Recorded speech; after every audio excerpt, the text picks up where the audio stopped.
ఈ రోజు కథ నా నువ్వు నేను రచించిన వారు వనజ గారు. మనం ఇలాంటివి ప్రిపేర్ అవ్వలేదు. ఏదో ఇంట్లో కూర్చొని ఎంజాయ్ చేయొచ్చు. వీకెండ్స్లో బెంగళూరు మొత్తం తిప్పుతాడని ఎగ్జైట్ అవుతూ వచ్చి ఉంటే మా ఆయన మాత్రం నిజంగానే బాంబు నా నెత్తి మీద వేశాడు. సర్లే, మెల్లిగా మార్చుకోవచ్చు. ముందైతే మా వాళ్ళు వెళ్ళిపోయిన తర్వాత నా గాయం తగ్గిపోయేటప్పుడు చెప్తా, ఈయన గారి పని అనుకుంటూ సరే అని సైలెంట్ అయిపోయాను. అప్పటికి పొద్దునే నేను లేచేసరికి మా సునీత ఇంకా విమల అత్తయ్య నా కోసం అన్నీ రెడీ చేసి పెట్టారు. ఫ్రెష్ అవ్వడానికి మా ఆయన గారు హెల్ప్ చేశారు. కిందికి వచ్చి చూసేసరికి విరాట్ కూడా ఆఫీస్కి వెళ్లకుండా ఇంట్లోనే ఉన్నాడు. ఏమోలే, అందరూ ఉన్నారు కదా, అందుకని నేను కూడా సైలెంట్ అయిపోయి పెట్టిన టిఫిన్ తినేసి అలా కూర్చున్నాను. అంతలో మా పప్ప, అదే మా రఘు, విరాట్ ఇల్లు బాగుంది అని స్టార్ట్ చేశాడు. సరే, మా నాన్న కూడా ఏదో మాట్లాడుతున్నాడు, ఒక చెవి అటువైపు వేస్తే వాళ్ళ మాటలేంటో కూడా మనకు తెలుస్తాయి కదా అనుకుంటూ చూస్తుంటే విరాట్ చిన్నగా నవ్వి సైలెంట్ అయిపోయాడు. ఇంట్లో చూస్తుంటే పని వల్ల ఎవరూ కనిపించడం లేదు. మరి పండు ఒకతే ఇంత ఇల్లుని అని నాన్న ఇంకేదో చెప్పబోతే మధ్యలో విమల అంటే అందుకంటూ మరి చేయాలి కదా అన్నయ్య గారు, ఆ మాత్రం పని చేయకపోతే ఎలా అని అనేసరికి నా గుండె గోబెల్ మంది. అమ్మ, ఇంత ఇంటిని జస్ట్ నాకు ఓడవటానికి ఒక వారం పట్టేలాగా ఉంది ఎలా అనుకుంటూ వాళ్ళ డిస్కషన్ని బాద్షా సినిమాలో మన బ్రహ్మి చూసినట్టు చూస్తున్నాను నేను. మా డాడీ విరాట్ ఇంకా విమల అత్తయ్య వైపు కాసేపటికి నాకు తెలిసిపోయింది ఆవిడ జోక్ చేస్తున్నారు అని. ఇదంతా విరాట్, అదేం లేదు అంకుల్, మెయిడ్స్ ఇంట్లో ఎందుకు అని నేనే ఎవరిని ఎలా చేయలేదు. ఎవ్రీ వీక్లీ ఒక ఆమె వచ్చి క్లీన్ చేస్తారు. సో ఇప్పుడు కూడా అంతే, ఉండేది మేమిద్దరమే కదా, పెద్దగా స్టీమ్ పట్టదు. మీరు వరీ అవ్వకండి, మీ కూతురిని నా చేతుల్లో పెట్టారు, నేను తనని ఎలా చూసుకోవాలి అని అలా చూసుకుంటానని విరాట్ చెప్పేసరికి అబ్బో ఎలానా అంటూ మూతి తిప్పాను నేను. వెంటనే విరాట్ నా వైపు చూశాడు. కంపతీసి వినిపించిందేమో అనుకుంటూ నాలుగు ఖర్చుకుంటుంటే అందరి వైపు చూస్తూ చేయి ముందుకు చాపి, నువ్వు నా గాజు బొమ్మ అలాగే చూసుకుంటాననేసరికి నాకు మైండ్ పనిచేయలేదు. ఓ మై గాడ్, ఏమన్నాడు విరాట్? నేను తన గాజు బొమ్మనా? ఇంత ప్రీషియస్నా?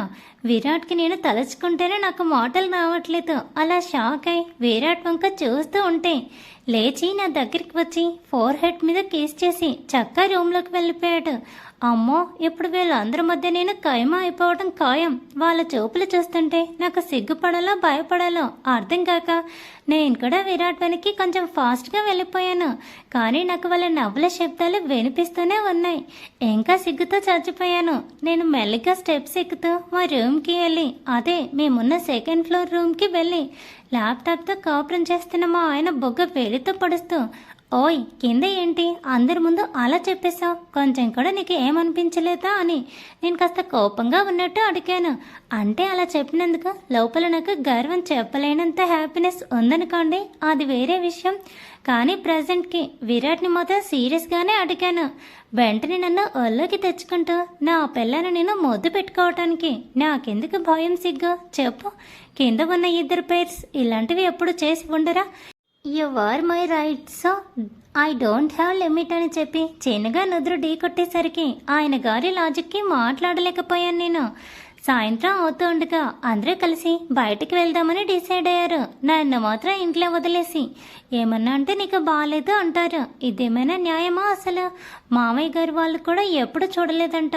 అందుకే విరాట్ అందరినీ తన ఇంకో కార్లో ఎక్కించేసి చిక్బల్లాపూర్కి తీసుకువెళ్ళమని డ్రైవర్కి చెప్పాడు. ఎందుకంటే నన్ను తీసుకువెళ్ళటానికి వాళ్ళు ఒప్పుకోలేదు. నా కోసం విరాట్ ఇంకా ఇంట్లోనే వండిపోయారు.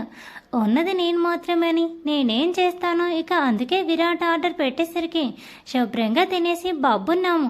వాళ్ళు పైగా కాల్ చేసి మరీ చెప్పారు, మేము ఈరోజు నైట్ ఇంటికి రాము, ఇక్కడ చాలా బాగా నచ్చింది మాకు అని. నేను ఇప్పుడు లిటరల్గా వాళ్ళ మీద అలగాలి, ఎందుకంటే నన్ను ఇంట్లో వదిలేసి వెళ్ళిపోయారు కాబట్టి. మళ్ళీ మా సునీత అయితే వీడియో కాల్ చేసి మరీ చూపిస్తుంది, పండు శివయ్య చూడు ఎలా ఉన్నాడు కదా అంటూ. వాళ్ళు నాకు పిక్స్ పెడుతుంటే నా కోపం బాధ రెండూ వస్తుంటే విరాట్ని గిచ్చి కొరికి నన్ను ఎందుకు పంపలేదని అరిచి నానా రచ్చ చేసి అప్పుడు పడుకున్నాను నేను. పొద్దున లేచేసరికి మా వాళ్ళు బ్యాగ్స్తో దర్శనమిచ్చేశారు. ఇక మేము వెళ్ళొస్తామంటూ లోపల నేను మా ఆయన ఫ్రీ టైం ఎంజాయ్ చేయొచ్చని ఉన్నా, పైకి మాత్రం బాధపడాలి కాబట్టి ఎందుకు అప్పుడే వెళ్ళిపోతున్నారు, ఇంట్లో 1 వీక్ అన్నా ఉండొచ్చు కదా సునీత అంటూ మా అత్తయ్య దగ్గరికి వెళ్ళి ఎన్ని రోజులు మీతో ఉండే ఇప్పుడు నాకు అసలు ఏం పాలుపోదు, ఏడుపు వస్తుంది, మీరు ఇంకో 1 వీక్ ఉండొచ్చు కదా అంటూ సావిత్రి గారి యాక్టింగ్ని ఓ కంటి నుండి కన్నీళ్లు రప్పిస్తూ తెగ యాక్టింగ్ చేసేసాను నేను.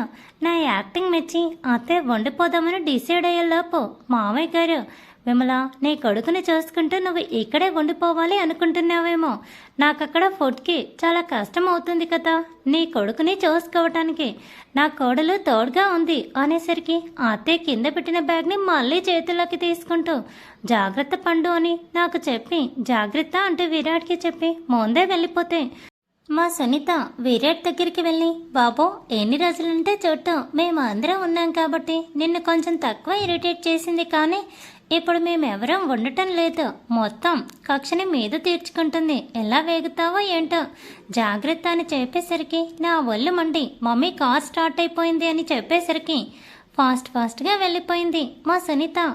అందరికీ బాయ్ చెప్పేసి పంపించేసి వచ్చి తీరిగ్గా సోఫాలో కూర్చున్నాను నేను. ఏంటబ్బా ఒంట్లో బరువు తెలుస్తుంది అని చూస్తే నా ఒళ్ళో తల పెట్టుకుని పడుకున్నాడు విరాట్. అతని తల మెల్లిగా నిమురుతూ, నువ్వు ఆఫీస్కి ఎప్పటి నుండి వెళ్తావు విరాట్ అని అడిగాను నేను. ప్రజెంట్ అన్ని సుదీప్ మేనేజ్ చేస్తున్నారు, ఇంకొన్ని రోజులు వర్క్ ఫ్రమ్ హోమ్ని తీసుకుంటాను, నువ్వు కొంచెం రికవరీ హెల్తీ అయ్యాక అప్పుడు వెళ్తాను అంటూ విరాట్ అంటే, నా వల్ల విరాట్ వర్క్ ఎందుకు డిస్టర్బ్ అవ్వాలి అనుకుంటూ, నేను ఇప్పుడు హెల్తీగానే ఉన్నాను విరాట్, నువ్వు ఆఫీస్కి వెళ్ళు, నేను హెల్తీగానే ఉన్నానని చెప్తూ ఉంటే నా వైపు చూసి, నువ్వు చెప్పినప్పుడు కాదు నాకు అనిపించినప్పుడు వెళ్తాలే, ఒక్కదాన్ని ఇంట్లో వదిలేసి అంటూ విరాట్ అనేసరికి ఒక్కసారి 3 ఫ్లోర్స్ నా మైండ్లో మెదిలి, అమ్మో విరాట్ ఆఫీస్కి వెళ్ళిపోతే ఇంట్లో నేను ఒక్కదాన్నే ఉండాలేమో అనుకుంటూ ఇంకొన్ని రోజులు విరాట్ వర్క్ ఫ్రమ్ హోమ్ చేయటమే బెటర్ అని అనుకుంటూ ఉండేసరికి నా పొట్టకి ఫేస్ ఆనించి పడుకున్నాడు విరాట్. ఆయన గారు మీసాలు తగిలి నాకు గెలిగింతలు అవుతూ ఉంటే కళ్ళు మూసుకున్న విరాట్ని డిస్టర్బ్ చేయాలి అనిపించక అలాగే ఉన్నాను నేను. టైం మధ్యాహ్నం కూడా దాటిపోయింది. నేను కూడా అలాగే తల వెనక్కి వాల్చి డీప్ స్లీప్ వేసేసాను. ఫస్ట్ విరాట్ని లేచినట్టున్నాడు. నన్ను 2 చేతుల్లోకి తీసుకుంటూ ఉంటే మెలకువ వచ్చి చూశాను. ఏ మెంటల్, నేను పడుకుంటే అలాగే ఉంటావా, ఎంతసేపైనా లేపచ్చు కదా, ఆల్మోస్ట్ 3 అవర్స్ కూర్చునే ఉన్నావు, అది అర్థమవుతుందా నీకు అని విరాట్ తిడుతూ ఉంటే, ఏమో నువ్వు మంచి స్లీప్లో ఉంటున్నాక లేపాలి అనిపించలేదు విరాట్ అంటూ విరాట్ మెల్ల 2 చేతులు హారంలాగా వేశాను నేను. ఓయ్ బాబు, నువ్వు చెప్పినట్టు నేను 2 డేస్ బొద్దుగా ఉన్నా కదా, మరి నాకు గిఫ్ట్ ఏం లేదా అని విరాట్ వైపు చూస్తూ అడిగితే, ఏం గిఫ్ట్ కావాలి అని అడిగాడు. ఏమో నాకేం తెలుసు, నేను ఏదిస్తే హ్యాపీగా ఉంటానో నీకు మాత్రమే తెలుసు కాబట్టి ఏదో ఒక గిఫ్ట్ ఇవ్వు అంటూ విరాట్ని అడుగుతూ ఉంటే, సరే ఇస్తాను కానీ ఇప్పుడు కాదని చెప్పి పేట మీద జాగ్రత్తగా పడేశాడు నన్ను. లంచ్కి ఈ రోజుకి మాత్రమే నేను ఆర్డర్ చేస్తా, రేపటి నుండి నువ్వు ప్రయోగాలు చేస్తావు లేక వండింది పారబోసి పర్ఫెక్ట్ వచ్చేదాకా వండుతావో నీ ఇష్టం, but today is the last day for orders అని చెప్పి స్విగ్గీ ఓపెన్ చేశాడు విరాట్. హలో సార్ గారు, తినే ధైర్యం నీకుంటే చేసే ధైర్యం నాకు ఖచ్చితంగా ఉంది, రేపటి నుండి చూడండి ఎలా పనులు చక్కా చేసుకుంటాను అని సవాల్ విసిరాను విరాట్కి. ఆ రోజు మొత్తం 2 కిస్సులు 3 హగ్గులు 4 గొడవలతో అయిపోతే మరుసటి రోజు పొద్దున్నే లేచి ఇంటి ముందు కల్లాపి చల్లి ముగ్గు పెడతాము అని ఎక్స్పెక్ట్ చేయలేను, ఎందుకంటే మొత్తం పెయింటింగ్తో వేసి నాకు క్లీన్ చేసే భాగ్యం విరాట్ ఇవ్వలేదు కాబట్టి. నాకు నచ్చినట్టు ఫస్ట్ టైం మా ఇంట్లో మనస్ఫూర్తిగా దీపం పెట్టి వచ్చిన ఏకైక వంటకం పొంగలి, దాన్నే టిఫిన్గా పెట్టేసి దేవుడికి నైవేద్యంగా కూడా సమర్పించేశాను. విరాట్ కూడా ఫ్రెష్ అయి వచ్చేలోపు, ఎక్స్క్యూజ్ మీ మేడం అన్న వాయిస్ గుమ్మం వైపు నుండి చాలా లోతుగా చిన్నగా వినపడింది నాకు. వచ్చింది ఎవరో గెస్ చేయండి friends. Thanks for watching. Please subscribe my channel for more videos.